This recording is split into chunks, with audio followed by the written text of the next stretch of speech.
7 cars with weird seating configurations. What's up, everyone? I'll admit, seating configurations in most cars are quite dull, really. 2 seats in the front, 2 or 3 in the back, and that's about it. Whilst it's probably for good reason, I can't help but wonder what other layouts have been attempted. Luckily for me, I'm not the only one, and there have been loads of attempts to do something a bit different. Let's get right into the video. Number 1. The McLaren F1. Introduced in 1992, the McLaren F1 made history in so many ways, and even today it's one of the coolest supercars out there. Despite its coolness though, I'm still not quite sure how they seem to fetch tens of millions of pounds when they go on sale, but still, they're pretty awesome.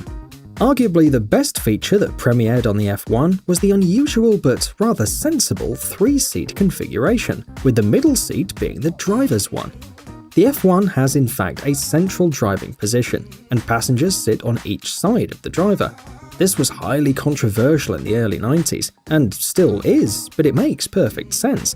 The seating position was a large part as to why the McLaren F1 was never officially sold in the USA. Since then, there have been just 7 federalized examples, with modifications to be legal in the USA. Number 2. The Subaru Brat. The Subaru Brat, or the Bi-Drive Recreational All-Terrain Transporter, was a light pickup truck with all-wheel drive sold from 1978 until 1994. It was a practical and capable workhorse, but its main claim to fame was a unique seating configuration with 2 seats in the cabin and 2 seats, called jump seats, in the back, facing the rear of the vehicle. Subaru didn't initially have the intention of installing rear seats, but due to the infamous chicken tax which affected the imported cars from Japan, 2 extra seats were added. This transformed the vehicle just enough from ordinary pickup truck into passenger vehicle, at least in Uncle Sam's eyes.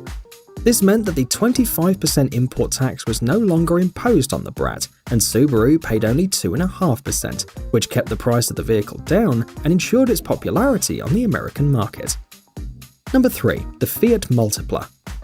Apart from being one of the ugliest cars ever produced, and the constant butt of jokes in the automotive world, the Multipla is, in fact, a rather practical car. It has tons of room inside thanks to its boxy shape, a solid boot space, low running costs, and these days can be purchased for as little as a couple of £100. More interestingly, however, is its clever 6-person seating configuration. The Multipla has 2 rows of seats, and each one of them can hold 3 people. There is a smaller but still usable middle seat in the front, which makes this practical minivan a proposition for bigger families or for a kid who just wants to see out the front. All seats are adjustable too, and you can even remove the entire rear bench or the middle seat. This means that you can transform the car from a 6-seater people carrier to a 2 or 3-seat van, ideal for mountain bikes, tools, or any other bulky items. Number 4. The Matra Bagheera. Popular in the 70s, French boutique manufacturer Matra was always a very innovative and forward-thinking company. In 1973, they released the Bagheera, a small but very modern-looking sports coupe with a twist, a 3-seat configuration.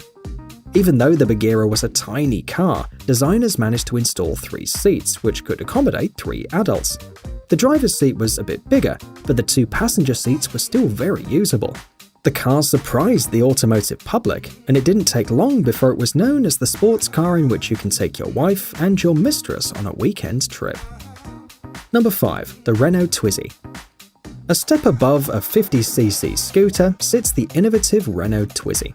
The Twizy has 2 seats, like you might expect from a car of this size, but unlike almost any other car on the market, the seats are positioned like in a fighter jet, driver in the front and the passenger in the back.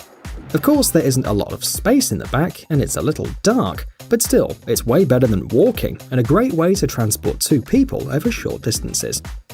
Number 6. The Geely GE.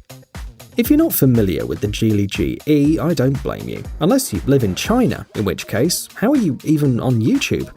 Only sold to the domestic Chinese market, it's kind of their version of a Rolls-Royce Phantom.